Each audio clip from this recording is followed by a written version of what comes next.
आप अहमद हसन की बात करें, उनको भी दर्शाने। Ahmad, thank you so much for joining us. सच्ची ये बताएं कि बैन कर दिया, आप तो खुद गए वहां जाके, उनको उन्हीं की जुबान में जवाब दिया अच्छे से, आप खुद बैन हुए, बाकी एनालिस्ट भी पाकिस्तान की सुना बैन कर दिए हैं। जी बिल्कुल ऐसे ही है। एक तो बहुत शुक्रिया, आपने इतना अच्छा इंट्रोडक्शन करवाया, और सल्यूट एक्चुअली उन हमारे भाइयों का है जो इस वक्त बॉर्डर पे खड़े इंडिया का इंतज़ार कर रहे हैं, जो अपने बच्चों को यतीम कराने के लिए तैयार हैं, जो अपनी बीवियों को बेवा करवाने के लिए तैयार हैं, अपना खून इस मिट्टी पे देने के लिए तैयार हैं। असल सल्यूट उन लोगों के, हम सिर्फ उनका दिफा कर रहे हैं, उनकी पुश्त महफूज कर रहे हैं, और मैं हमेशा कहता हूँ कि इंशाल्लाह वो हम मरते दम तक करते रहेंगे।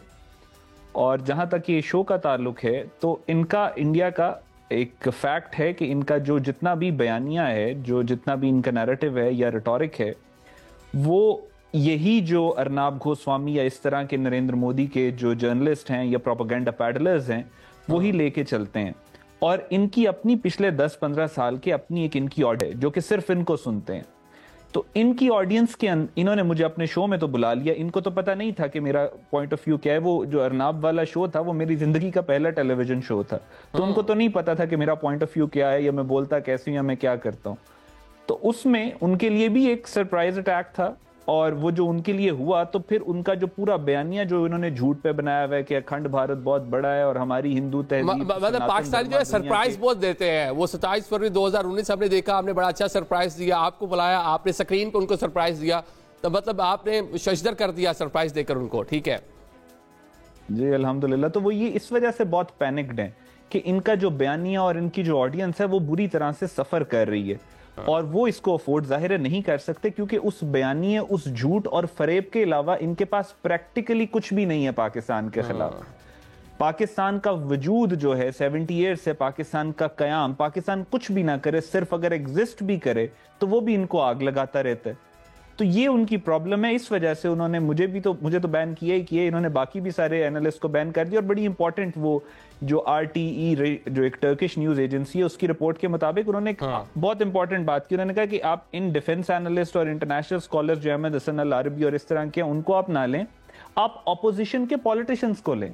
ये पूरा उसका वो जो, लेकिन आई एम होपफुल, वहां से भी कुछ नहीं मिलेगा, वहां से भी कुछ नहीं मिलेगा। पाकिस्तानी कौम जो है इस पूरे, चले उससे पहले मैं माइक आपको बता देता हूँ, लेकिन एक चीज मैं ऐड करना चाहूंगा। एम्बेसीज का जो इंटरनेशनल जो नॉर्म्स हैं, इंटरनेशनल लॉ है जो, और जो जिसको आप जिनेवा कन्वेंशन कह लें, आप UN चार्टर कह लें, किसी भी तरह का सेड और अनसेड लॉ, वो एम्बेसीज को कंसिडर करता है as part of a country.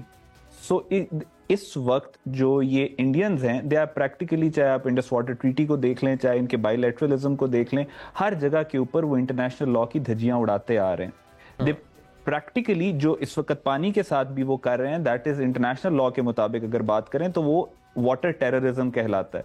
तो अगर इस सारे सिनेरियो में कोई मुल्क दहशतगर्दी कर रहा है तो वो भारत खुद है।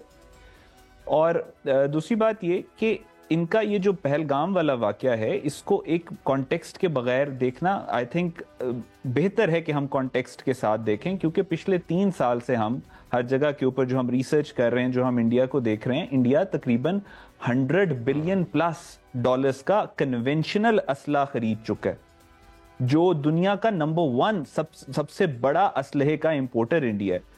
वर्ल्ड वॉर 2 में पूरे यूरोप में जितना असलहा था, उससे ज्यादा असला सिर्फ 3 साल में इंडिया ने लिया। सो इंडियन ये असलहा क्यों ले रहे हैं, इट्स अ क्लियर इंडिकेशन कि जब आप उनकी वेपन प्रोक्योरमेंट को, उनकी मिलिट्री ट्रेनिंग्स जो पिछले 3 साल हुई, उसको और उनके पॉलिटिकल रिटोरिक को कंबाइन करते हैं, तो आपको रियलाइज होता है कि इंडिया ये मिसचीफ प्लान कर रहा है पिछले 3 साल से। और पहलगाम का जो वाकया है, वो एक फॉल्स फ्लैग ऑपरेशन उन्होंने खुद क्रिएट किया JD Vance की मौजूदगी में। और लेकिन अब प्रॉब्लम उनके लिए ये बनी है कि वो इतना भोंडे तरीके से उन्होंने प्लान किया कि जो इनको बैक चैनल के ऊपर जिन मुल्कों ने एश्योरेंसेस भी दी हुई हैं कि आपको सपोर्ट करेंगे अगर आप पाकिस्तान के ऊपर हमले, वो भी ऑफिशियली सामने आके इंडिया को सपोर्ट नहीं कर सकते, क्योंकि ये झूठ है। और दूसरी बात आप ये बता रहे सारी बात, ये जो ऑडियो हैक ऑपरेशन आपने किया था, इसका पहले बता दें, फिर मुझे ब्रेक की जाने पड़ना है। जी, ऑडियो हैक ऑपरेशन, इसकी सारी डिटेल्स मैं आपको नहीं बता सकता, लेकिन इतना मैं आपको बता देता हूं कि इन्होंने मुझे जूम लिंक के थ्रू इनवाइट किया था, और उसमें ये करते ये थे शुरू से, जो इंडियंस ये चैनल्स पे बुलाते हैं ये बुला के ये करते हैं कि होस्ट के माइक, जो गेस्ट होता है उसके माइक का वॉल्यूम कम कर देते हैं और वो लाइव के दौरान करते हैं उसको। वो बाद में रिकॉर्डेड शो नहीं होता, ये लाइव शो होता है। तो लाइव में इनका एक पूरा सॉफ्टवेयर होता है, एक सेटअप होता है जो डिप्लॉयड होता है। उसमें आप अगर फिजिकली वहां पे बैठे हो तब तो माइक्स हैक नहीं हो सकते, लेकिन जब आप जूम लिंक के थ्रू ज्वाइन करते हैं तो फिर आपके पास ऑप्शन होती है कि if you hack into the system of the channel तो आप अपने वॉल्यूम को स्टैंडर्ड कर सकते हैं। उनको इस बात का पता नहीं था, इसी वजह से आपने देखा होगा कि जब मैं बोल रहा था तो वो परेशान थे। अर्नाब गोस्वामी परेशान क्यों होगा कि एक पाकिस्तानी 30-31 साल का लड़का पहली दफा टीवी पे आया है, और उससे अर्नाब गोस्वामी परेशान क्यों होगा? परेशानी असल में मुझे ऐसा लगता है उसे इस बात की थी कि माइक का वॉल्यूम कम नहीं हो रहा। तो इस तरीके से हमने इसको एक पूरी टीम, मतलब आप ऑलरेडी तैयारी करके गए हुए थे और कुछ टाइम हमने देखा कि वो स्क्रीन से भी उनका जो फेस है वो आउट हो गया था। चलें एक ब्रेक लेते हैं, ब्रेक और शमशाद